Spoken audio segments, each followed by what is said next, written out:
주간 잘 보내셨죠? 우리 이경자 권사님, 박경조 집사님 잘 들리세요? 네. 네, 안녕하세요. 이춘미 집사님 안녕하세요. 권사님, 우리 성 권사님 안녕하세요. 조복희 집사님은 조심하세요. 운전하시는 네, 여기 안 보셔도 돼요. 듣기만 하십시오. 괜찮습니다. 네. 예, 이제 혹시 강의하는 다 갖고 계세요? 네, 계신 분들도 계실 것 같고 또 하고 오실 분들은 오시겠죠? 시간이 길지 않으니까 바로 들어가겠습니다. 기도하고 시작하겠습니다. 사랑의 아버지 하나님, 오늘도 하나님께서 모이게 하시고 또 함께 하나님께서 이 교회 역사 가운데 주신 귀한 은혜들을 나누게 하시니 감사합니다. 성찬에 대한 귀한 말씀 나누오니 주님께서 우리에게 성찬의 풍성한 의미를 깨닫게 하시고 또 성찬에 참여할 수 있는 귀한 시간도 다시 허락하여 주옵소서. 감사하며 예수님의 이름으로 기도합니다. 아멘. 네. 자, 오늘 이제 성찬에 대한 이야기입니다. 그래서 이름을 좀 이상하게 지었을까요? 성찬상에 왜 성찬보를 덮나요?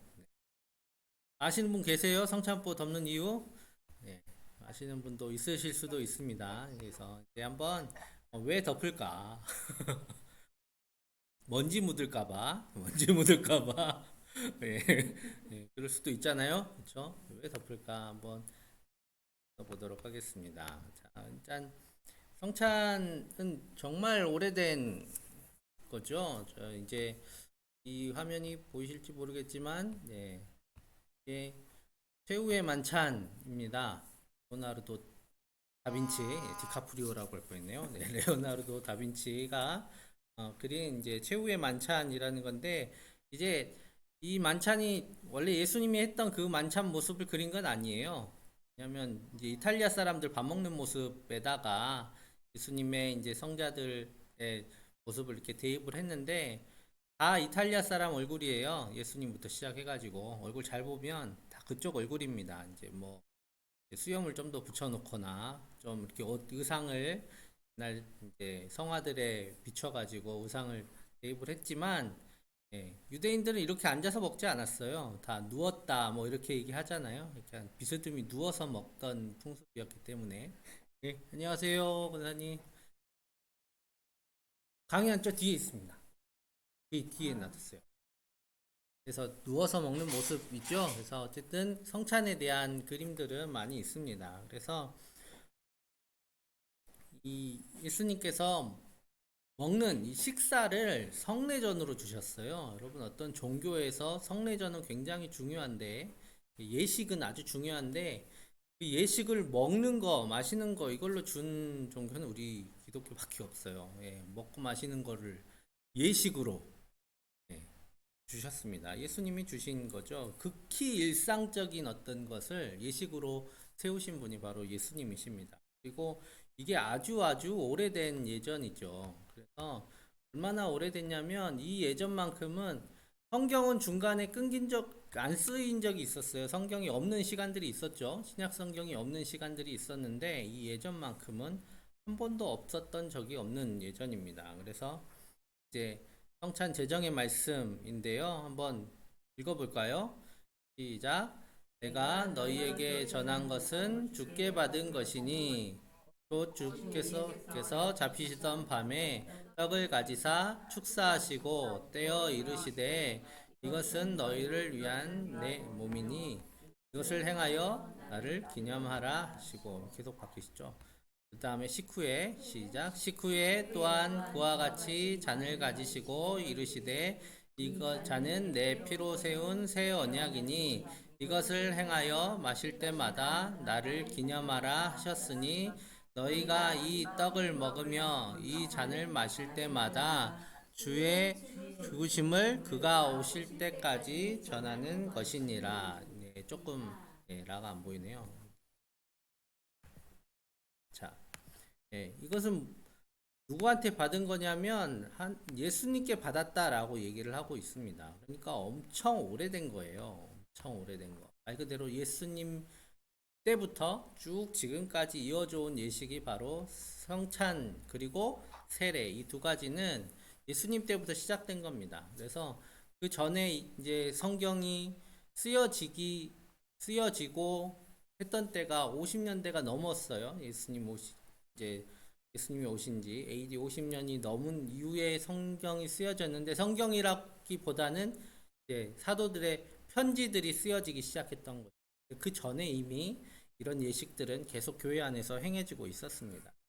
그리고 이제 사도행전에서도 이 모습을 알 수 있어요. 이건 제가 읽을게요. 날마다 마음을 같이하여 성전에 모이기를 힘쓰고 집에서 떡을 떼며 기쁨과 순전한 마음으로 음식을 먹고.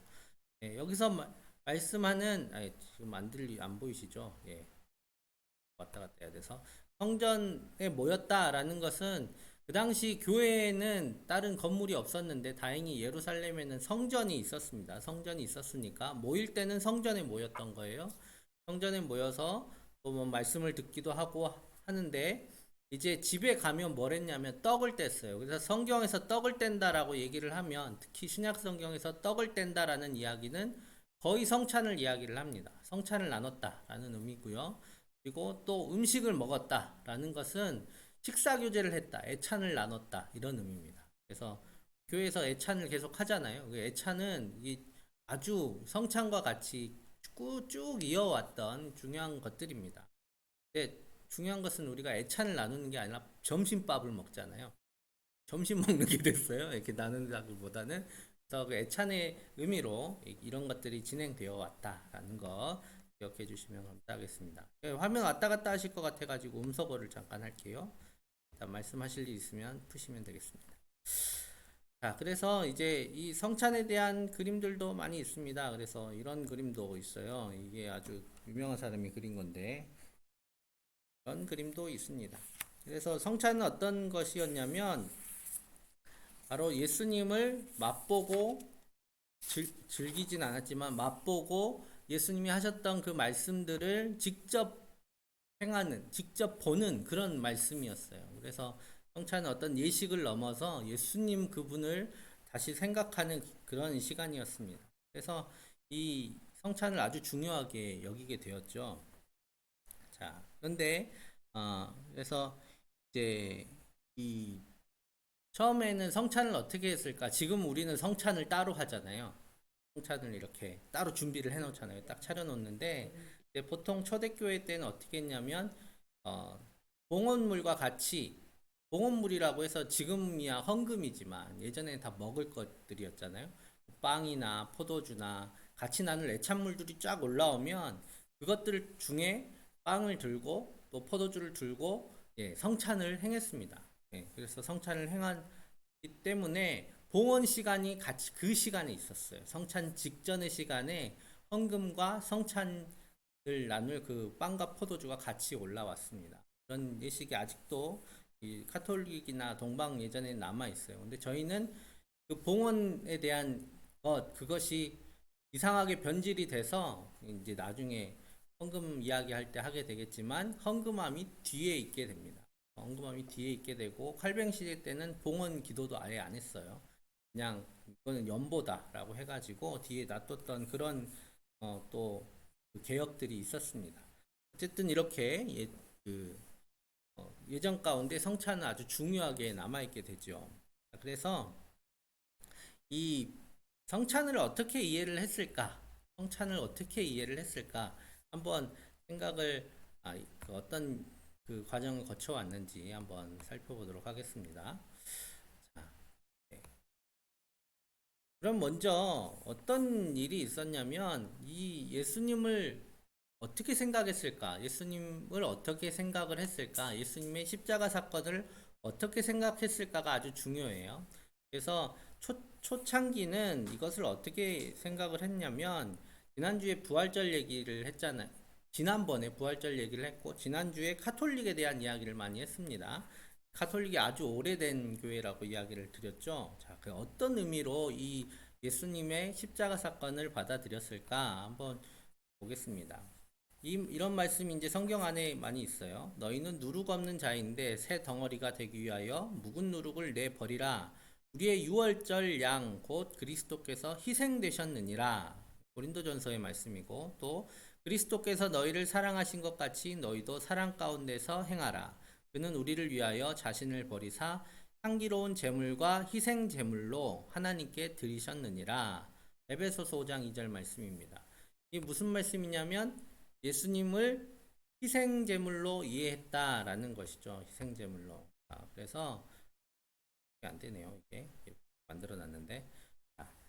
6월절이 있었죠. 6월절. 6월절을 특히 유대인들은 예수님의 사건을 6월절 사건으로 이해를 했습니다. 왜냐하면 이 6월절이라는 게 우리를 죽음에서 구원했던 사건이었기 때문에 이 6월절의 개념으로 예수님의 사건을 이해했어요. 그래서 그래서 그러면 6월절에는 어떤 일이 일어나냐면 어린 양을 잡아요.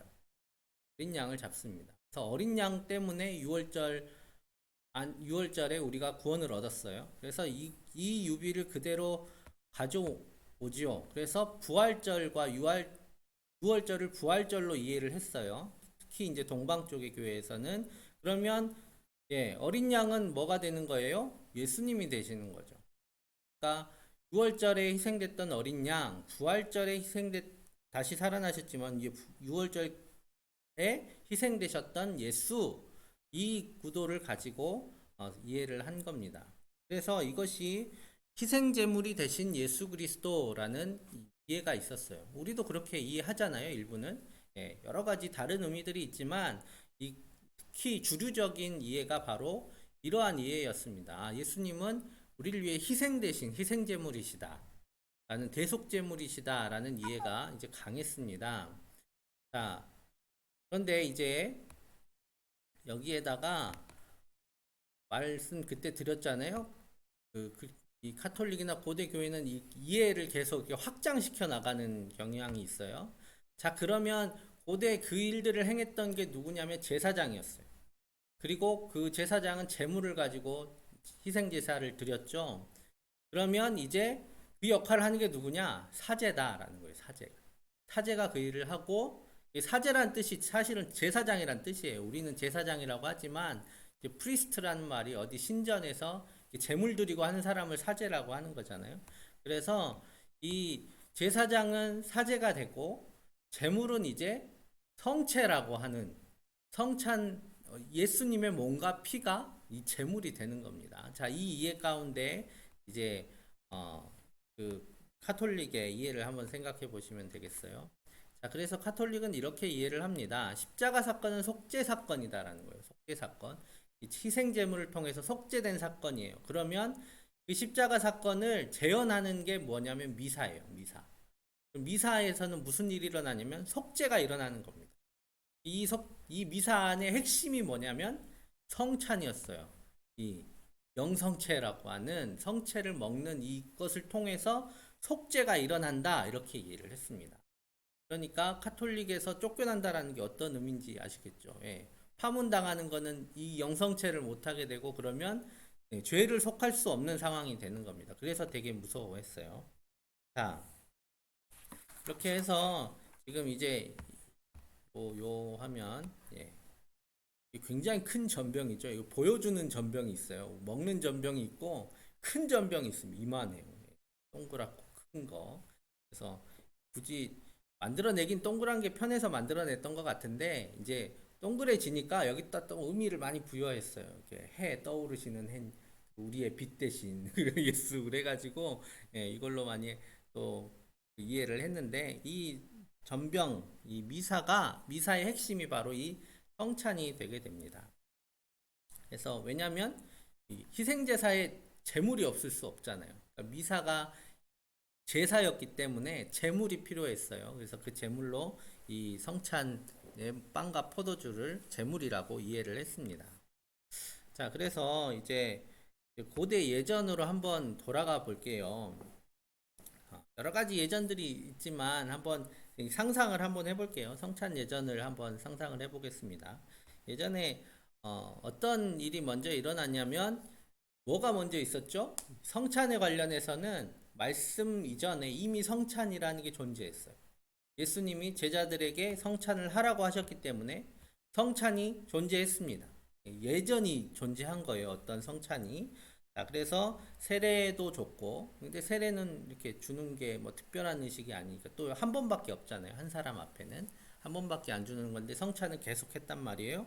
성찬을 했어요. 그래서 근데 성찬할 때 예수님이 의미를 다 알려주신 게 아니에요. 정말 조금밖에 힌트를 안 주셨습니다. 이것은 새 언약의 피다. 이것은 너희를 위하여 찢기는 나의 몸이다. 이 정도의 말씀만 주셨습니다. 자, 그러니까 예전을 통해서 이제 어떤 일이 일어나냐면 아까 신학이 형성이 된 거예요. 예수님은 우리를 위해 죽으신 희생제물이시다라는 신학이 만들어졌습니다. 자, 그래서 이제 성찬에 대해서 어떻게 이해를 하냐면 아, 예수님은 희생제물이시구나. 그러면 이 성찬은 제사구나 일종의 라고 이해가 됐지요. 자, 그러면 또 어떤 일이 일어나냐면 그런 이해가 일어나면 이제 거꾸로 신학이 예전을 만들어 가요. 그런 희생제사야. 이게 희생제사구나 하면 희생제사로서의 예배 구성들을 만들어 가기 시작합니다. 자, 그러면 희생제사 하면 대표적인 게 뭐냐면 성전이겠죠. 다른 거 생각하진 않을 거예요. 성전을 생각할 겁니다. 자, 성전 안에서 잘 안 보이시겠지만 여러분들 성전 안에 뭐 있는지 대충 기억나시죠? 성전 안에서 재물하고 관련되어 있는 게 뭐가 있죠? 이건 대답을 해보십시오. 재물하고 관련되어 있는 거, 재물.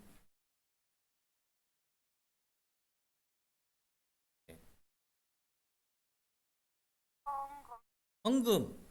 헌금 헌금이죠. 그 성전 안에 이 구성품 중에 재물하고 관련되어 있는 거. 예, 헌금함도 있고 또 아니요 성전에서 재단이 있죠 재단. 예, 희생 제물은 재단 안으로 들어가진 않아요. 딱 재단에서 태워지고 끝이에요. 그리고 피가 가끔 특별한 예식일 때만 안에 들어가는 겁니다. 특별한 예식일 때만. 대부분 재단에서 제물이 태워지죠. 그러니까 뭐가 필요할까요? 이제 태울 수는 없으니까 재단이 필요한 거예요. 재단이. 그래서 여러분 카톨릭 성당 안에 들어가면 저거를 우리는 보통 저 자리에 뭐가 있어요? 강단이 있잖아요. 강단이. 강단이 있는데 저기를 강단이라고 안 해요. 재단이라고 합니다. 재단. 우리 가끔 우리도 재단이라고 얘기하잖아요. 저게 진짜 재단이에요. 예, 재물을 드리는 재단. 저희를 재단이라고 합니다. 자, 그래서 우리가 알고 있는 많은 성화들은 어디에 붙어 있냐면 재단 앞에 붙어 있던 그림들입니다. 재단화라고 해요. 재단화. 그래서 재단화라고 해서 예쁜 그림들, 이것도 재단화의 일종인데 거기에다가 많은 뭐 천국의 모습이라든지 여러 가지 메시지들이 담겨 있는 그림들을 여기다가 전시를 했습니다. 그래서 재단도 이렇게 예쁜 재단들이 있죠. 네. 이 재단 앞에 이렇게 그려놨어요. 재단이 어디에 붙어 있냐면 앞쪽 벽에 붙어 있겠죠. 벽에 이렇게 붙어 있었습니다. 자, 위치를 한번 잘 기억해 보세요. 그리고 재단이 그 앞에 붙어 있으면 자, 이제 그 위에 재물이 놓여 있겠죠. 자, 그러면 재물을 재단 위에 놔야 되잖아요. 그럼 재단 위에 뭐가 놓여져 있겠어요? 재단 위에 무엇이 놓여져 있었을까요? 옛날 성전 시대 말고 이제 그 고대 교회 카톨릭 교회 시대 때 자, 재물이 놓여져 있어야 돼요. 그 재물이 뭘까요? 교회는 양은 안 놓잖아요. 교회 안에서 교회 시대 때 성전 시대 말고 교회 시대 때 제물로 놓여 있었던 게 있었어요. 이게 뭘까요? 자, 지금 성찬하고 있잖아요. 빵과 포도주가 그 자리에 있었던 겁니다. 빵과 포도주를 그 자리에 놔뒀어요. 왜요? 왜 그럴까요? 빵과 포도주를 이렇게 제단 위에 올려놨어요. 제대라고 해가지고. 빵과 포도주가 예수님의 몸이에요. 희생 제물은 뭐라고요? 예수님이니까 빵과 포도주를 그 제단 위에 올려놨어요. 이게 뭐라고요? 예수님이라고. 예수님의 몸과 피예요. 이 성체예요, 성체. 자, 그래서 자, 이런 이제 예전이 생겨나게 된 겁니다. 이 신학 가운데서. 자, 그리고 자, 한 번만 더 생각해 볼게요. 자, 그런데 이게 그냥 빵과 포도주를 올려놓은 게 아니에요. 빵과 포도주만 올려놓은 게 아니라 빵과 포도주는 그냥 빵과 포도주인데 축성이라는 걸 하면 축성이라는 걸 하면 이게 예수님의 몸으로 바뀐다 그랬어요. 자, 그래서 만약에 여러분들이 지금 성찬을 잘 생각해 보세요. 지금 성찬도 한번 생각해 보십시오. 지금은 어디를 보고 성찬 예식을 행해요? 지금 어디 보고 성찬 예식을 하죠? 목사님이 어디를 보고 있어요? 성찬할 때. 십자가 보고 있어요? 아니면 회중을 보고 있어요? 예, 회중을 보고 있죠. 그게 어떤 의미인지 잘 생각해 보세요. 그 당시 제단 앞에 서 있는 제단이 어디 붙어 있죠? 지금 벽에 붙어 있죠. 앞쪽 벽에 붙어 있어요. 그러면 사제가 어디를 보고 축성을 했을까요? 벽을 보고 했어요. 벽을 보고. 그러니까 여러분들이 여기 있으면 여기를 보고 이렇게 한 거예요. 자, 그러면 이거는 회중을 위한 게 아니에요. 회중을 위한 게 아니고 이건 말 그대로 예식인 거예요. 그래서 하나님께 한다. 제물을 드린다. 이런 의미로 하는 겁니다. 자, 그래서 이제 이러한 의미를 갖게 돼요. 예식 자체가 아주 중요하게 됐겠죠. 자, 그리고 나서 여러분들한테 이상한 걸 하나 보여줘요. 이런 모습으로 했습니다. 이런 모습으로. 앞을 보고 축성을 하는 거예요. 지금. 하나님께 드린다는 거예요. 제물이니까. 하나님께 드리는 제물이다는 거예요. 예수님의 몸을 제물로 드립니다. 이런 의미를 갖게 되는 겁니다. 자, 그래서 빵과 포도주를 이렇게 축성을 하는데 축성할 때 어떻게 했냐면 이렇게 했어요. 이렇게 얘기하면 이제 이것이 빵과 포도주가 예수님의 몸과 피가 된다라고 하는데 그 예식에 썼던 말이 이거예요. 자, 제가 이렇게 한번 해볼게요. 악취빛 때 만두까 때 엑스홈 옴네스 혹 에스트 애님 코르푸스 메움 껏브로 보비스 트라데 뚜루 하면 이 빵이 이제 예수님 몸이 됐어요. 자, 그리고 이렇게 또 얘기하는 거예요. 이건 기니까 생략할게요. 이렇게 얘기하고 난 다음에 이것은 뭐가 돼요? 포도주가 예수님의 피가 됐어요. 어떤 느낌이세요? 예전에 사람들이 이렇게 느꼈다라는 거예요. 왜냐하면 그 당시 로마 이후에 있는 사람들은 라틴어를 아무도 몰랐어요. 이게 다 라틴어였거든요. 이 말을 하고 나면 이게 예수님의 몸과 피가 된다라고 이해를 한 겁니다. 아무도 뭐 알아먹지를 못해요. 무슨 얘기를 했는지. 무슨 얘기를 하고 나니까 이게 예수님의 몸이 됐고 피가 됐대요. 그걸 어떻게 느꼈겠어요? 신기하다, 주술 같다, 마술 같다, 이렇게 느끼는 겁니다. 이게 무슨 의미냐면, 이거는 이 의미예요. 그래가지고 생겨난 게 이거예요. 여러분, 전에 그런 얘기 들어보셨을 거예요. 예, 그 가끔 뭐 할 때 아브라카다브라 뭐 이런 거 하는 거 들어보셨어요? 예, 이게 수리수리 마수리 이런 뜻이거든요. 수리수리 마수리. 이게 마술할 때 이런 얘기를 써요. 이게 그냥 이 들렸던 라틴어를 브라블라 뭐 이렇게 얘기를 하는 거예요. 이 사제가 이렇게 얘기하니까 예수님의 몸이 빵과 포도주가 예수님의 몸과 피가 되는 그런 마법적인 역할을 하는 것처럼 그렇게 라틴어를 이렇게 대충 이렇게 웅얼웅얼 하는 식으로 말했던 게 이런 말들입니다. 자, 근데 이 말은 계속 밑으로 밀려 있네요. 이 말은 어떤 말이냐면 다른 말이 아니에요. 우리가 익히 듣고 매번 듣는 말씀입니다. 바로 예,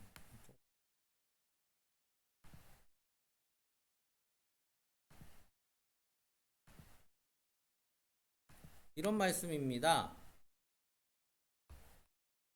좋은 말씀이에요. 바로 말씀 그대로 넣는 거. 이것은 너희는 이 모두 이것을 받아 먹어라. 이것은 너희를 위하여 주는 내 몸이라. 너희 모든 이것을 받아 먹어라. 이는 너희를 위하여 내어줄 내 몸이다. 이거 말 그대로 성찬 제정의 말씀을 그냥 하는 겁니다. 근데 라틴어로 하는 거예요. 라틴어로 하는 거. 이게 왜 위험하냐면 지난주에 말씀드렸지만 형식 안에 말씀이 없으면 미신이 돼요. 그래서 이것이 미신이 되어 가기 시작합니다. 아주 극도의 미신이 되어 가요. 자, 그래서 이제 어떤 일이 있냐면 여러분 만약에 여러분이 이제 이런 말씀 모르는 사람이에요. 말씀 모르고 사제가 이건 예수님의 몸이다 하면서 줘요. 그 당시는 빵밖에 안 줬어요. 포도주는 안 줬습니다. 왜 안 줬을까요? 포도주는 안 줬어요. 그래서 이걸 일종배찬이라고 해요. 두 개 먹으려고 수많은 순교자들이 났습니다. 빵과 포도주를 다 먹기 위해서. 포도주를 안 준 이유가 있어요. 그럼 포도주를 어떻게 먹어요? 빵은 입에 넣으면 되는데 포도주는 마셔야 되잖아요. 마시면 반드시 꼭 어떤 사람들이 있을까요? 혼자 마시는 게 아니잖아요. 흘려요. 근데 아까 이게 뭐라고 했죠?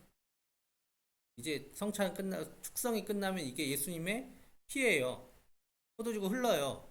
어떻게 할 거예요, 이거? 바닥에 떨어지면 핥아 먹었어요. 근데 옷에 묻고 이거 어떻게 해요? 그래서 빨아서 버릴 수도 없잖아. 예수님의 피를. 그래서 포도주를 안 주기 시작합니다. 사제들이 너무 힘드니까 포도주 안 주고 이 예수님의 몸만 줘요. 그러면서 이제 궤변을 늘어놓습니다. 여러분 살을 씹었는데 피 안 나오는 거 봤어요? 이러면서 이러면서 예. 이게 빵만 줍니다. 빵만. 자, 그런데 여러분 빵을 이렇게 줬어요. 이게 뭐래요? 예수님의 몸이래요. 여러분 예수님의 몸이라고 믿으면 입에 넣고 막 씹을 수 있겠어요? 못 씹겠죠. 그럼 어떻게 할까요? 일단 못 먹으니까 예수님의 몸이니까 가져가요, 집에. 집에 가져갔어요. 그럼 어디다 놔둘까요? 서랍장 놔두고 이렇게 집어넣어 놓을까요? 이거를 제일 좋은 데 올려놓는 거예요. 여러분 옛날 신주단지 모셔놓는다고 했었죠. 그런 것처럼 예, 모셔놓습니다. 이거는 이제 좀 이렇게 미화해서 그림을 그려놨지만 이 예수님의 이 전병, 예수님의 몸이라고 한 이 전병을 집에 딱 갖다 놔요. 자, 그리고 예, 여러분 전병 올려놨어요. 근데 이게 뭐라고요? 예수님이에요. 예수님 지금 예수님이에요. 그럼 오다 가다 뭐 했을 것 같아요, 여러분? 여기다 기도하지 않았겠어요? 예수님이 눈앞에 있는데. 자, 그래서 우상화가 되어 갑니다. 심지어 이건 음식이잖아요. 빵이니까 빵이 썩기도 해요. 예수님 몸을 썩히는 거예요, 이제. 이런 상황들이 계속 일어납니다. 우상화가 되어 갔어요. 자, 그래서 카톨릭에서 이게 아주 큰 일이 있어서 지금은 어떻게 하냐면 이제 영성체를 하는데 영성체가 무슨 뜻인지는 아셔야 돼요. 영은 받아들인다라는 뜻이에요. 그래서 영성체다 그러면 성체를 먹는다 그런 뜻입니다. 예수님 몸과 피를 먹는다는 의미를 영성체 한다 그래요. 자, 그런데 그래서 지금 사제들은 어떻게 주냐면 가끔 여러분 카톨릭 그 영화나 뭐 이런 거 보셨잖아요. 그러면 예, 입 벌리고 있으면 입에다 딱 넣어주죠. 이게 집에 못 가져가게 하려고 그러는 거예요. 입에다 넣어버려요. 그리고 손으로도 밖에 받을 수 있어요. 입에 넣는 거 기분 나쁘니까 손에 주세요 하면 먹고 가라고 해요. 사지 앞에서 먹고 가야 돼요. 그냥 가져가면 영하십시오 라고 합니다. 먹으십시오 라는 뜻이에요. 먹으라 그래요. 가져갈까 봐. 네. 자, 그런 일들이 이제 일어납니다. 이게 바로 말씀 없는 예전이 일으키는 일들이에요. 자, 그래서 이제 희생제사로서의 예, 그 성찬. 그래서 희생제사의 제물이 예수님의 몸과 피니까 빵과 포도주가 예수님의 몸과 피가 되는 겁니다. 이게 이제 카톨릭이 이해했던 성찬의 의미였어요. 자, 그런데 이제 여기서부터 중요한 게 생겨나요. 빵과 포도주는 분명하게 예수님의 몸과 피입니다. 근데 예수님의 몸과 피가 어떤 의미냐라는 거예요. 빵을 예수님께서 말씀하시면서 이렇게 얘기하셨어요. 이것은 나의 몸이다. 라고 얘기하셨어요. 그러니까 이 빵은 예수님의 몸이에요. 그런데 그것이 어떤 의미냐라는 거죠. 어떤 의미냐. 이 포도주는 내 피다라고 하시면 이 포도주가 피인 건 피인데 어떤 의미로서의 피냐라는 의미입니다. 이것 때문에 종교개혁 시대 때 큰 논쟁이 일어나게 돼요. 그래서 한번 이야기를 들어보면 이것도 재밌어요. 자, 제일 먼저 나눌 게 화채설이라는 겁니다. 화채설. 이 카톨릭이 믿고 있는 거예요. 지금까지 들어왔던 것은 화채설에 입각한 사람들의 생각 예전입니다. 자, 화채설은 뭐냐면 이것은 나의 몸이다 그랬으면 나의 몸이지. 이럴 때는 또 카톨릭이 말씀을 잘 들어. 이것은 나의 몸이다. 그러면 이 빵은 이제 예수님 몸이 된 거다라는 거예요. 몸이 됐다라는 뜻입니다. 화채설은 빵이 성체가 됐다. 빵과 포도주가 성체가 됐다라는 의미예요. 그래서 된다라는 의미죠. 그래서 이제 이때부터는 뭐냐면 빵과 포도주는 예수님의 몸과 피가 됩니다. 축성 이후로는. 자, 그래서 이제 재밌는 일들이 많은데 이 근거는 이거예요. 근거는 하나님의 말씀이죠. 네, 하나님의 말씀인데, 자, 이 예수님께서 이게 성찬 제정하실 때 이런 얘기 많이 하셨잖아요. 근데 그 뒤에 분명하게 나를 기념하라 라는 말씀이 있었어요. 근데 이 말씀은 안 읽어요. 이 말씀은 안 읽고, 이것은 나의 몸이다, 나의 피다, 여기까지만 바라봅니다. 그런데 잘 생각해 보면 희생제사잖아요. 희생제사. 이렇게 얘기를 분명하게 했는데 나를 기념하라까지는 안 읽어요. 우리는 읽잖아요. 성경 말씀이 다 있으니까. 근데 여기는 안 읽어요. 이 사람들은. 나의 피다, 나의 몸이다, 나의 피다. 여기까지만 읽습니다. 자, 근데 성경 말씀이 있음에도 불구하고 이게 예수님의 몸이 된다, 피가 된다라고 한 이유가 있는데, 왜냐하면 지금 미사는 뭐냐면 제사예요. 제사 안에 있는 제물이 필요한데 이 제물이 만약에 우리가 이제 다음 얘기할 만약에 상징이다. 이거는 기념품이다. 라고 하면 지금 이 제사는 뭐 하는 제사가 되냐면 요식 행위를 하는 거예요. 실질적인 게 아니에요. 어떤 상징적인 행위를 하는 거예요. 자, 여러분 상징적인 행위를 한다 그러면 이 예배 자체가 상징적인 게 되는 거예요. 미사가 꼭 있을 필요가 있느냐라고 돼버려요. 상징적인 게 꼭 있어야 돼. 그러면 이게 어디까지 번져나가냐면 교회까지 쫙 번져나갑니다. 만약에 이 성체가 진짜가 아니게 되면 제사도 진짜가 아닌 게 되고 사제도 상징적인 게 돼요. 그러면 사제 위에 있는 모든 교황들까지 다 상징적인 인물이 되는 겁니다. 실제적인 게 아니에요. 실제적으로 어떤 효력이 발휘되는 게 아니라는 거. 그러면 교회가 무너지죠. 카톨릭은. 그래서 절대 이것을 놓지 않습니다. 왜냐하면 미사가 실제적인 효력을 발휘해야 돼. 그래야 사제들이 의미가 있고, 그래야 교회가 실제적인 의미를 가져요. 교회가 구원의 실제적인 의미를 갖는 기관이 되는 거예요. 그래서 절대 상징으로 받아들이지 않습니다. 그래서 여러분 정체를 거기는 엄청 중요하게 여겨요. 제일 핵심이에요. 네, 그래서 화채설이 나중에 근데 카톨릭이라고 해서 이 내부의 성경을 아는 학자들은 이런 이야기를 들었기 때문에 많은 논란이 있었습니다. 이것은 기념이다, 어떤 상징이다 라고 이야기하는 반면에 또 어디서는 말 그대로 화채설이라는 그런 이야기도 많이 했는데 이게 옥신각신 하다가 라테란 공의회에서 이렇게 딱 도장을 찍어버려요.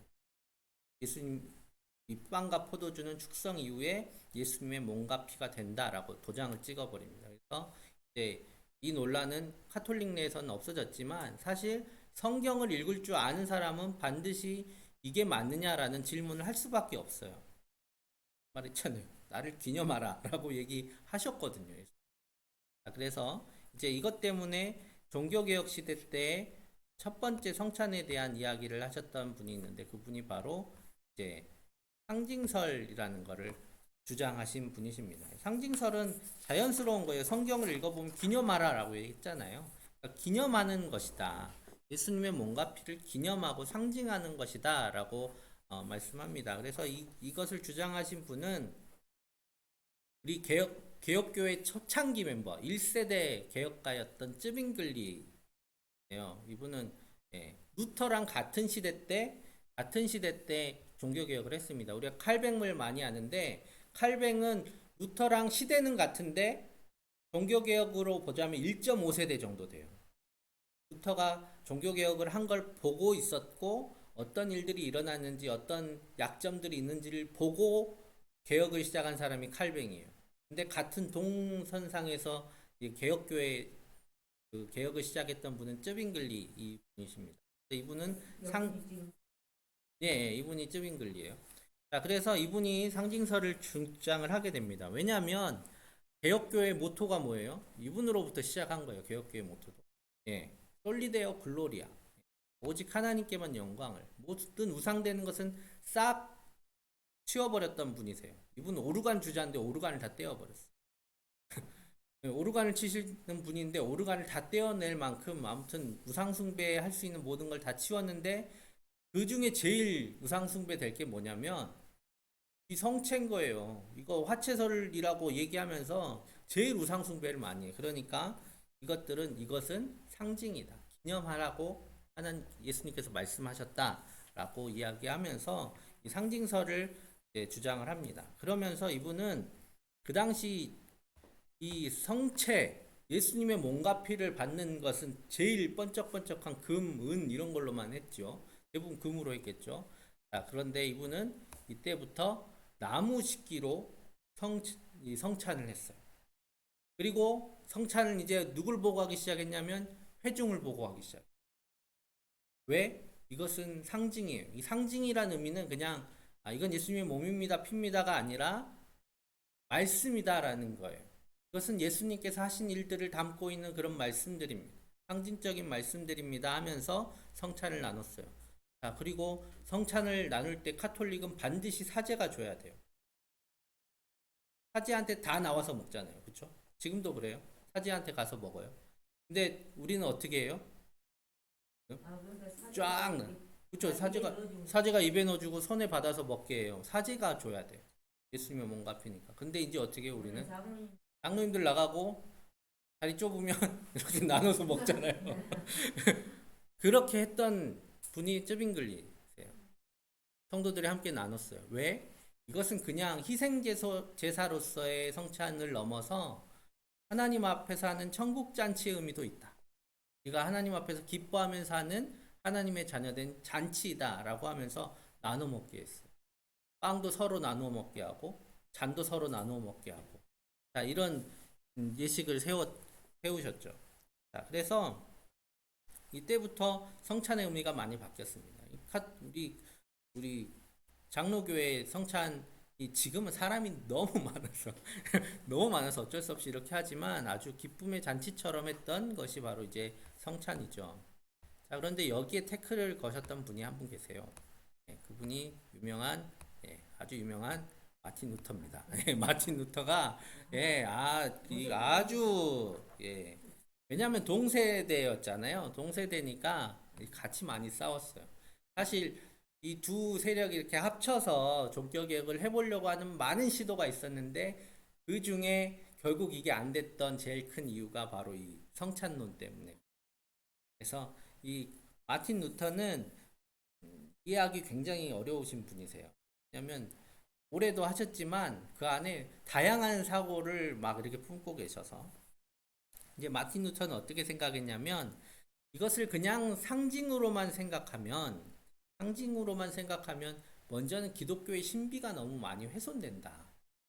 왜냐하면 그 당시까지 이게 예수님의 몸과 피로 변한다 하고 축성이 끝나면 성도들이 뭐라고 외쳤냐면 그 신앙의 신비여 하고 이렇게 받았어요. 축성하는 말을 아멘 대신에.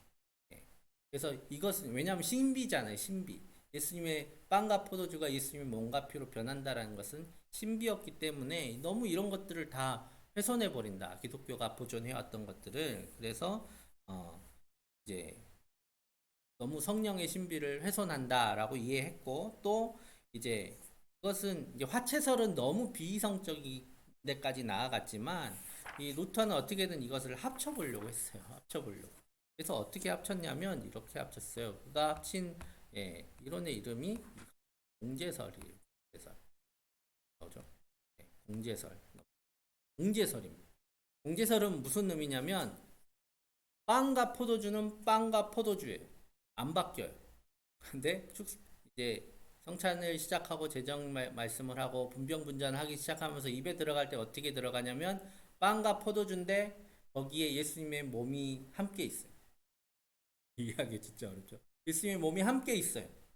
포도주를 마실 때는 포도주를 마시는 거지만 예수님의 피가 그 안에 함께 있어요. 함께 있다. 그래서 공제설입니다. 함께 있다. 변하는 건 아니지만 함께 있다. 예수님의 몸과 피가 가지고 있는 그런 어떤 실제적인 사건, 그것으로 이해하려고 했습니다. 그래서 이게 상징이면 그냥 우리는 빵을 먹고 포도주를 먹는 거잖아요. 그런데 이제 루터는 빵만 먹고 포도주만 먹어서는 안 된다는 거예요. 우리는 빵과 함께 예수님의 몸을 먹고 포도주와 함께 예수님의 피를 마신다. 실제로 그러하다라고 이해를 하려고 했습니다. 그래서 이제 예수님의 몸이 실제로 있다고 생각을 했어요. 물론 변하는 건 아니지만 실제로 함께 한다라고 했습니다. 왜냐하면 예수님께서 십자가에서 달리신 사건은 루터는 굉장히 복음 중심적인 사람이었기 때문에 십자가 사건이 아주 중요했어요.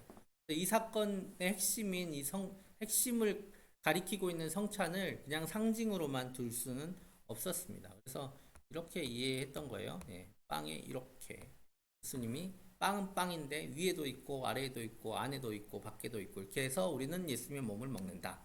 이렇게 이해를 했습니다. 자, 이게 이제 루터가 했던 말씀입니다. 자, 그러면 이제 두 개를 다 들었잖아요.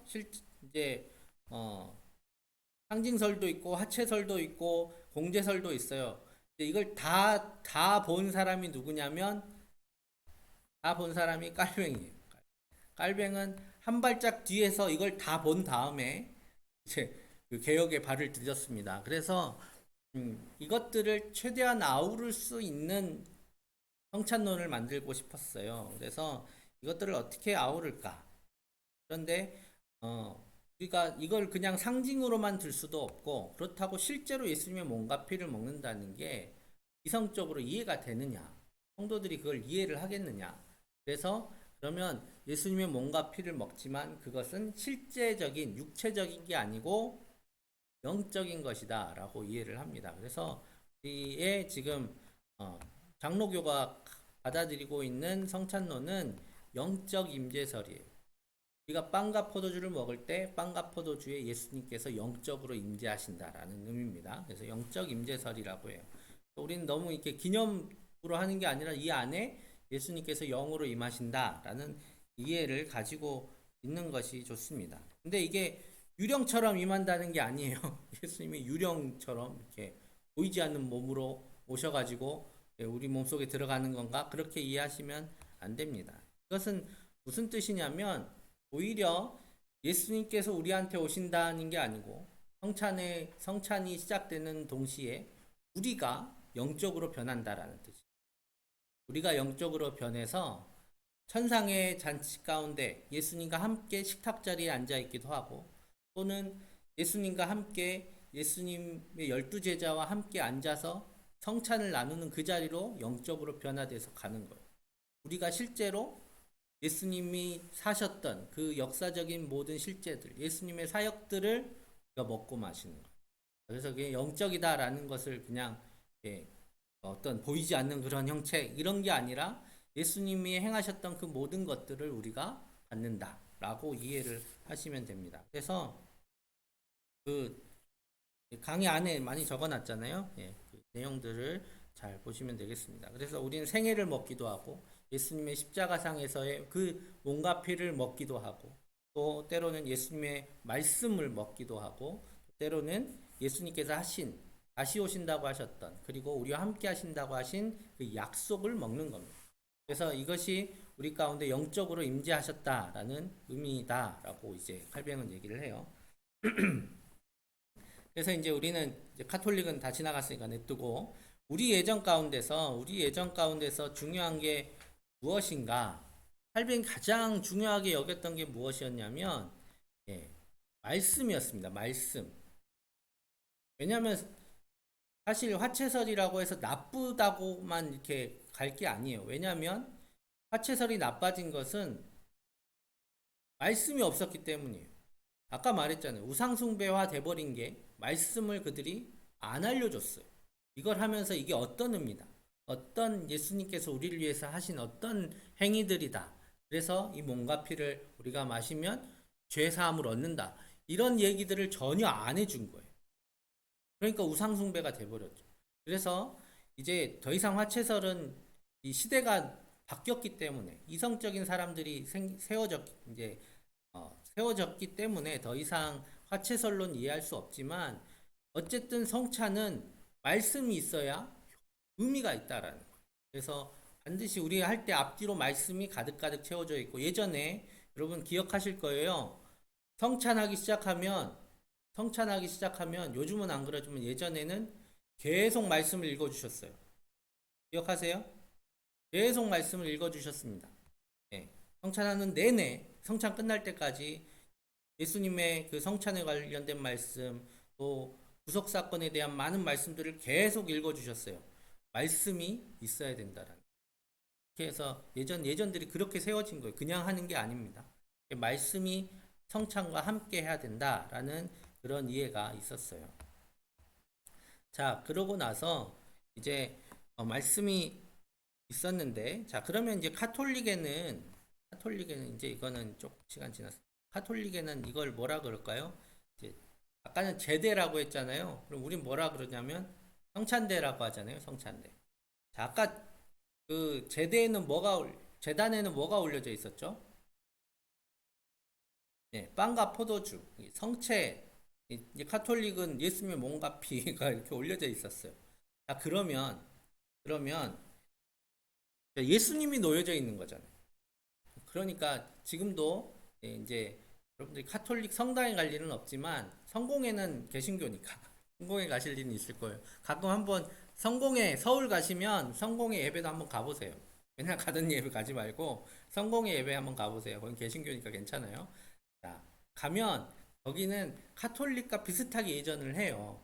의미는 달라요. 의미는 다르지만 카톨릭과 비슷하게 예전을 하는데 거기는 지금도 제단 앞을 그냥 안 지나갑니다. 재단 앞에 지나갈 땐 반드시 절을 하고 지나가요. 그냥 안 지나가요. 예, 성호를 긋기도 하고, 아무튼 절을 해요. 인사를 하고 지나가요. 거기 왜냐면 예수님 계시거든. 이제 여기 서울에 사대문 안에 있는 성당, 거기 주교자 성당 있어요. 성공에 주교자 성당 가면 앞에 예수님 모자이크를 쫙 해놨어요. 예수님을 보고 하는 건지 앞에 제단을 보고 하는 건지 모르겠는데 지나갈 때마다 절을 해요. 왜냐면 거기 예수님이 지금 계시잖아요. 그렇죠? 재단 위에 성체가 딱 놓여져 있으면 예수님이 계신 거예요. 자, 그래서 인사를 했죠. 자, 그런데 개혁교회에서는 어떻게 해요? 거기 뭐가 놓여 있으면 사람들이 그걸 보고 이상한 생각을 하기 시작하는 거예요. 그러니까 성찬이 시작되기 전에는 아무것도 놓지 않아요. 네, 아무것도 놓지 않아요. 그래서 이게 보통 우리 예전이 쭉 있잖아요. 그럼 말씀 예전하고 말씀 설교하고 나서 성찬 따로 하잖아요. 그래서 말씀이 다 끝나고 성찬을 하게 되면 그때 성찬에 쓸 빵과 포도주가 성찬대 위에 놓여요. 그리고 성찬에 관련된 말씀을 하고 성찬 제정의 말씀, 성령의 임재의 기도를 한 다음에 그 빵을 가지고 이제 성찬을 하는 겁니다. 그러니까 아예 성찬대 위에 아무것도 있으면 안 돼요. 자, 이게 그래서 장로교 모토예요. 눈과 그 귀를 이렇게 빼앗아가는 무엇인가가 앞에 있으면 안 돼요. 그래서 이렇게 빈 성찬대로 뒀습니다. 그리고 성찬이 시작되면 맡은 사람들이 그 빵과 포도주를 가지고 앞으로 쭉 나오는 거예요. 보이지 않았던 곳에 놔뒀던 빵과 포도주를 가지고 나와서 성찬을 했습니다. 자, 그런데 우리 교회는 안 그렇잖아요. 교회 이렇게 하고 있잖아요, 지금. 그렇죠? 네, 이렇게 합니다. 우리 교회 사진을 못 찾아가지고 다 이렇게 해요. 장로교회 다 이렇게 합니다. 우리나라 교회는 다 이렇게 하는 것 같아요. 네, 왜 이렇게 할 거예요? 이게 이제 우리나라만 이렇게 해요. 우리나라만 다른 나라 이렇게 안 해요. 자, 네, 다른 나라는 아까처럼 하는 거예요. 자, 그런데 왜 이렇게 할까? 자, 한번 생각해 보면 좋을 것 같아요. 우리나라 초창기 장로교회 뭐 감리교 다 비슷하니까 장로교 사람들 왔는데 예배를 드려요. 어디서 드릴까요? 교회를 짓고 예배 드리진 않을 거 아니에요? 집에서 예배를 드려요. 집에 다 어떻게 있었을까요? 다 쪽으로 앉아가지고 있겠죠. 자, 이제 예배 다 끝나고 성찬을 해야 되는데 이렇게 성찬을 가지고 올 수가 없어요. 오다 엎어지면 어떻게? 예. 그래서 어떻게 해놨을까? 잘 생각해 보면 옆에 놔뒀겠죠. 상에다가 차려놨을 거예요. 자, 그런데 상에다 차려놓으면 보여요, 안 보여요? 빵과 포도주가 보이잖아요. 그러니까 아마 식탁보로 덮었을 거예요. 우리나라 식탁보 있잖아요. 식탁보로 덮어놨겠죠. 그리고 성찬이 시작되면 걷는 거예요. 그러니까 선교사님들이 고민을 많이 한 거예요. 장로교의 예식 가운데 빵과 포도주가 성찬 전에 보이면 안 되는데 도저히 가지고 들어오거나 뭐 할 수 있는 상황이 아니니까 덮어놓은 거예요. 안 보이게. 그리고 성찬이 시작되면 걷습니다. 지금도 잘 생각해 보세요. 성찬보 언제 걷어요? 성찬 시작하고 기도하신 다음에 찬송하잖아요. 성찬 찬송해요. 우리 한 찬송 몇 장 1절 부르시겠습니다. 찬송하면 그때 성찬보를 걷어요. 그때부터 빵과 포도주가 보여지는 거예요. 성찬보 하나도 이런 많은 것들을 담고 있어요. 예, 많은 신학들을 담고 있습니다. 그냥 덮어놓은 게 아니에요. 다 이런 내용들을 다 담고 있습니다. 그래서 이게 한국 교회가 최선의 예배를 드리기 위해서 선택한 거, 그게 성찬포예요. 근데 이제 문제는 성찬포를 왜 뒀는지 이제 잊어버리신 것 같아. 이제 우리 교회 정도나 큰 교회가 됐으니까 이제 가지고 올 수도 있지만 이제 가지고 오면 위험성이 있어요.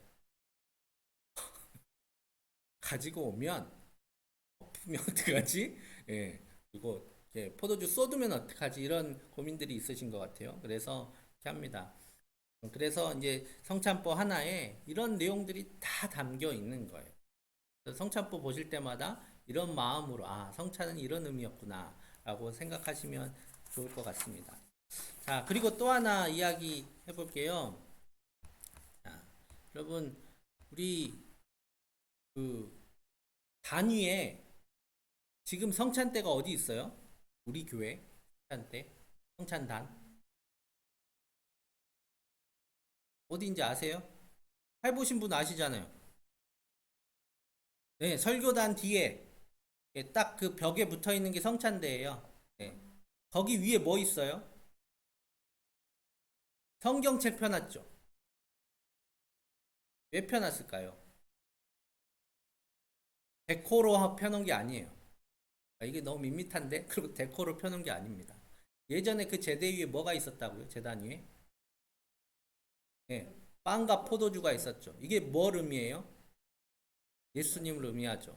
근데 그 성찬대 위에 예수님이 계시긴 계셔야 되는데 빵과 포도주는 이제 아니에요. 그럼 뭘로 대신할까요?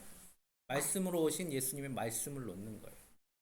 그래서 잘 보시면 대부분 성찬대 위에 말씀을 올려놨어요. 그런 의미로 올려놓는 겁니다. 아, 저거 예수님이 지금 말씀으로 임하여 계신다라는 거예요. 성찬대 위에 성경 보시면 그런 의미로 하시는 거예요. 이번에 그 성경 그래서 막필사에서 거기 올려놨잖아요. 그런 큰 의미가 있는 거죠. 있습니다. 자, 그래서 여기까지 이 성찬이 가지고 있는 의미들을 한번 나눠봤는데요. 그러면 우리 장로교인들이니까 난 영적 임재서를 받아들여야 되나? 그렇게 이해하셔도 상관없지만 이제 좀 더 폭넓게 생각하시면 돼요. 이것은 신앙의 신비, 믿음의 신비입니다. 믿음대로 받는 거예요. 내가 어느 때는 사순절날은 정말 이게 예수님의 몸과 피인 것처럼 받아도 돼요. 내 안에서 예수님의 몸이 씹히고 그 찢기고 또 내 입안에서 피가 흐르고 하는 것들 그렇게 받으시면 믿음으로 받으시면 됩니다. 그리고 때로는 정말 이게 천국에서 예수님과 먹는 그 기쁨의 음식으로 먹고 마시셔도 됩니다. 이 지금까지 많은 논쟁들이 왔는데 논쟁 있으니까 끝내 이긴 사람이 있다. 이거 없어요. 지금 다 하고 있잖아요. 다 하고 있어요. 그런데 우린 이것들을 다 품어갈 수 있습니다. 믿음으로. 그래서 믿음으로 때론 이것을, 때론 저것을 받으셔도 돼요. 대신에 그거는 개인적으로 받으시면 돼요. 그렇게 개인적으로 그렇게 받으시면 되고 이제 교회에서는 이제 교리적으로는 영적 임재설, 우리 장로교니까 영적 임재설로 우리는 성찬을 받습니다. 왜냐하면 영적 임재설이 좋은 게 이 모든 것들을 최대한 포함할 수 있는 것이 영적 임재설이기 때문에 받아요.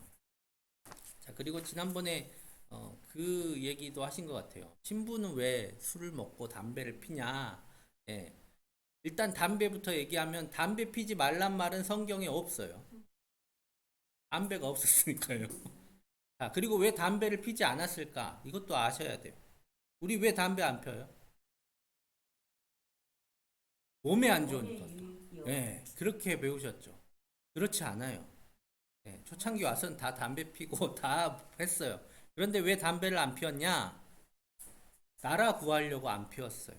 교회에서 예전에 국채보상운동 들어보셨죠? 교회에서 돈을 어떻게 마련하냐? 우리가 담배를 끊자. 담배 옛날에는 몸에 안 좋다는 게 없었어요. 목에 좋다고 담배 핀 사람도 있었으니까. 담배를 끊어서 그 돈을 모아서 나라를 살리자. 라는 운동을 교회에서 시작했어요. 그래서 담배를 끊은 겁니다. 담배가 안 좋다는 얘기는 최근에 생겼어요. 최근에 담배가 안 좋다고 얘기한 거예요. 그래서 담배 끊은 이유도 아셔야 돼요. 담배는 나라를 위해서 끊었어요. 교회가 세상을 위해서 한 일이다라는 거예요. 그래서 담배를 안 피우는 거 내 몸을 나만을 위해서 내 몸을 위한 거면 나만을 위해서 하는 거잖아요. 되게 이기적인 거잖아요. 우리가 담배를 안 피우는 이유는 세상을 위해서, 사회를 위해서 우리 담배 안 피웠습니다. 그것 때문에 담배를 안 피우는 거고, 또 하나 왜 술을 신부들이 이렇게 많이 먹냐? 여러분, 우리가 이 장로교에서 성찬 끝나고 나면 빵하고 포도주가 남아요. 뭐 어떻게 처리해요? 모르시죠? 보통은 땅에 묻어요. 쓰레기통에 버리지 않습니다. 땅에 묻습니다. 땅에. 우리는 묻을 수 있어요. 성당에서 예수님의 몸과 피를 버릴 수 있을까요? 왜냐하면 한 번 변한 거는 안 바뀌어요. 빵과 포도주가 예수님의 몸과 피로 바뀌었어요. 이거는 안 바뀌어요. 다시 빵과 포도주로. 예수님의 몸과 피인 거예요. 어떻게든 처리를 해야 돼. 먹어서만 없앨 수 있는 거예요. 그래서 빵은 먹는다 치는데 포도주는 어떻게 해요? 마셔야겠죠. 그래서 사제들이 옛날에는 코가 늘 빨겠다 그래요. 왜냐하면 우리는 주일날 한 번 예배를 드리지만 그 당시에는 미사를 매일 드렸어요. 어떻게 드렸냐면 누가 미사를 드려주세요. 이게 왜냐하면 미사가 속죄잖아요. 그러니까 연옥에 들어간 내 아버지 어머니를 위해 기도해 주세요. 미사를 드려주세요 하면 왜냐하면 회중이 필요 없으니까 제사에 회중이 필요한 게 아니에요. 제물하고 사제만 있으면 돼. 그러니까 옛날에는 성당 기둥마다 제단이 있었어요. 성당 기둥마다 제단을 놓고 거기서 미사를 드려주는 거예요. 미사를 드리면 계속 포도주가 생기잖아요. 그럼 어떻게 해요? 먹어서 없애야 돼요. 그래서 포도주를 계속 그러니까 사제들이 먹는 예수님 겁니다. 예, 예수님 핑계 버릴 예수님의 수는 피를 없고. 어디다 버려요. 바닥에만 떨어져도 핥아 먹어야 되는데 다 마셔 없앱니다. 그래서 늘 술에 그러면 취하셨죠. 그러니까 술에 아주 익숙하신 분들이에요. 예, 술 잘 드셔요.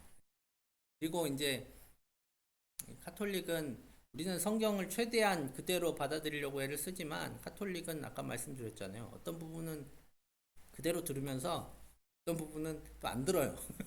어떤 부분은 안 들어요. 그래서 이제 술에 대해서는 이제 사실 술을 먹지 말란 말은 없어요. 취하지 말라고 했지. 그러니까 그런 아니 걸로 예, 그래도 잠언에는 쳐다. 네, 그렇긴 한데 이제 독주죠, 독주. 주는 먹으면 취하는 술을 얘기하는 거예요. 아주 독한 술. 그러니까 포도주는 그 당시 일상적인 술이었기 때문에 뭐 안 마실 수가 없으니까 예, 음료수 예, 같은 음료수 같이 이제 음료수라고는 하지만 먹으면 알딸딸해지는 거죠. 알딸딸해져요. 어떻게 알딸딸 안 해져요. 예, 그 포도주를 이제 그 마시고 술을 마시는데 큰 게 없어요. 근데 막 취하고 다니면 안 되겠죠. 술 마시는 거에 크게 개의치 않으십니다. 이미 마시고 계세요. 예전 안에 마셔야 돼요. 예전 아니요. 포도주에 다른 다 드세요. 포도주만 드시는 게 아닙니다. 이제 포도주로 알코올을 이미 다 드셨기 때문에 이제 드시고 일단은 이제 사제님들의 독신이신 사제님들의 스트레스 해소와 또 삶의 복지를 위해서 술 먹는 거는 뭐라고 안 하시는 것 같아요.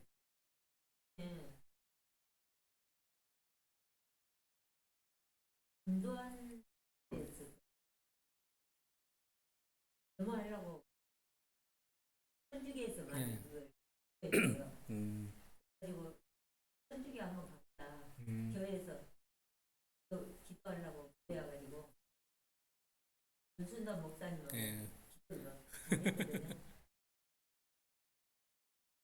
네. 근데 그 시기 한다고 데모 준비한다고 밖으로 술 냄새가 술 많이 먹었다는 뜻입니다. 성당 안에서 술을 많이 먹었대요. 전에 데모하러 술 많이 술에 관대해요. 네, 술에 관대합니다. 카톨릭은 술 좋아하시는 분들은 카톨릭을 좋아할 수도 있어요. 제사 지내고 예. 싶고 뭐 이제 제사도 원래는 처음에는 이제 중국에 이제 카톨릭이 들어갔을 때는 나는 이 사람들은 제사가 일상생활이잖아요. 아예 그냥 뭐 신주 거기 위에 놔놓고 맨날 이렇게 절하고 하는 게 일상이었기 때문에 이거를 건드리면 선교가 안 되겠다 해서 일단 제사는 문화다 이렇게 해버렸어요. 그래서 처음에 가져왔다가 또 나중에 다시 한동안 또 다른 이렇게 바뀌면서 나름의 정권이 또 바뀌었어요. 바뀌면서 제사 드리면 안 된다 하면서 우리나라에도 핍박이 같이 들어온 겁니다. 그때 핍박이 있었잖아요. 1700년대 막 절두산 성지 이렇게 생긴 데가 제사를 그때 안 지내지 못하도록 교황청에서 지령이 내려왔어요. 그래가지고 우상. 제사는 우상이다, 우상 숭배다. 그래가지고 제사를 안 드렸는데 그것 때문에 많은 핍박도 있었죠. 그러다가 이제 또 지령이 바뀌어요. 이 교황 바뀌면 이 대통령 바뀌면 뭐 정책 바뀌듯이 거기도 또 바뀌었어요. 그래서 이거는 문화다라고 이제 이해를 하고 이제 동아시아 쪽에 동쪽에 포교를 하려면 너무 많이 하니까 뭐 거의 집집마다 다 하는 거를 하지 말라고 하기가 너무 어려우니까 그냥 문화로 받아들여 버렸죠. 전 성당은. 네, 그렇습니다. 이 다음 주에는 지금 다음 주 한번 논의를 해봐야 돼요. 왜냐면 지금 다음 주에 결혼식인데 11시에 있어요. 김용순 집사님이 11시 예식이 있어서 책임질 아니요 김용승 집사님 직원 기사님 기사 집사님 그거 딸이 네 그래서 어떻게 오늘 다음 주를 쉴까요? 아니면 더 일찍 할까요? 아니면 더 일찍은 힘드시잖아요. 11시에 어디서 결혼 순천에서 하는 것 같아요. 집 가고 막 그래야 될 것 같아요. 네. 축가 부르실 거예요? 아니요. 어떻게 할까요? 네. 쉴까요?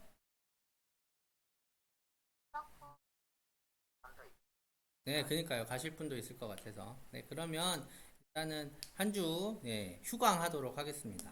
휴강하도록 할게요.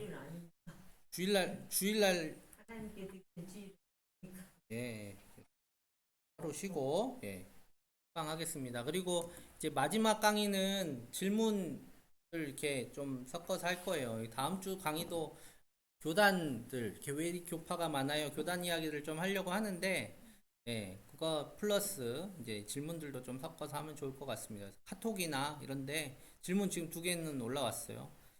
각각 1시간짜리 질문이긴 한데, 각각 1시간짜리 질문이긴 한데, 최대한 간단하게 해서 질문들 올려주시면 또 재밌을 것 같습니다.